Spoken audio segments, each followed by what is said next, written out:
জিএমচিৰ কৰ প্ৰদানৰ ক্ষেত্ৰত গুৱাহাটীবাসীলৈ বিশেষ সুবিধা ৩১ মাৰ্চৰ ভিতৰত গুৱাহাটীবাসীক সম্পত্তি কৰ দিয়াৰ আহ্বান জিএমচিৰ ৩ বছৰ পৰ্যন্ত কৰ নিদিয়াসকলক বিশেষ আহ্বান মেয়ৰ মৃগেন শৰণীয়াৰ আমি পুনৰবাৰ দৰ্শকসকলক জনাইছোঁ জিএমচিৰ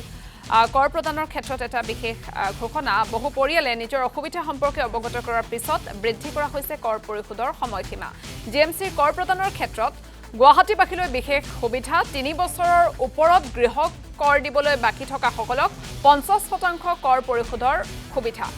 ৩১ মাৰ্চৰ ভিতৰত জমা দিব পাৰিব ৫০% কৰ বাকি ৫০% কৰ জৰিমনা সহ জুন মাহৰ ভিতৰত দিব পাৰিব ৩০ জুনৰ ভিতৰত সম্পূৰ্ণ কৰিব লাগিব কৰ পৰিশোধ সেই ৰাইজৰ আমি অহা ৩১ মাৰ্চলৈকে তেওঁলোকৰ যি আমাৰ সম্পত্তি কৰ আছে বা হোল্ডিং নম্বৰৰ টেক্স আছে সেই টেক্স আমি সংগ্ৰহ কৰি আছোঁ কৰ সংগ্ৰহ কৰি থকাৰ সময়তে আমাৰ কিছু ব্যক্তিৰ আমাৰ লগত যোগাযোগ হৈছিল তেওঁলোকে কৈছিলে যে তেওঁলোকে বিভিন্ন কাৰণত কাৰোবাৰ শাৰীৰিক অসুস্থতাৰ কাৰণে বা কোনোবা গুৱাহাটীৰ পৰা বাহিৰত থকাৰ কাৰণে বা কাৰোবাৰ পঢ়া শুনাৰ ক্ষেত্ৰতে হওক যে এই জিএমচি কোৰ্ট প্ৰায় ৭ বছৰ ৮ বছৰ দিব পৰা নাই আৰু বহুতে কোনোবা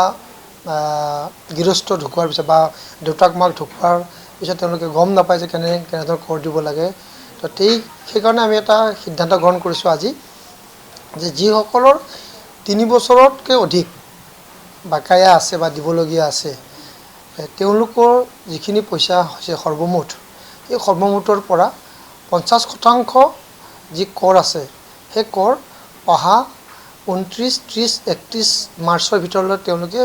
৫০% কৰ আমাৰ ইয়াতে দিব পাৰিব প্ৰথম কিস্তি হিচাপে আৰু দ্বিতীয় কিস্তি অহা জুন মাহৰ ভিতৰত ৩০ জুনৰ ভিতৰত তেওঁলোকে আমাৰ যি পেনাল্টি লয় সেই পেনাল্টিৰ সৈতে তেওঁলোকে জুন মাহৰ ভিতৰত দিব পাৰিব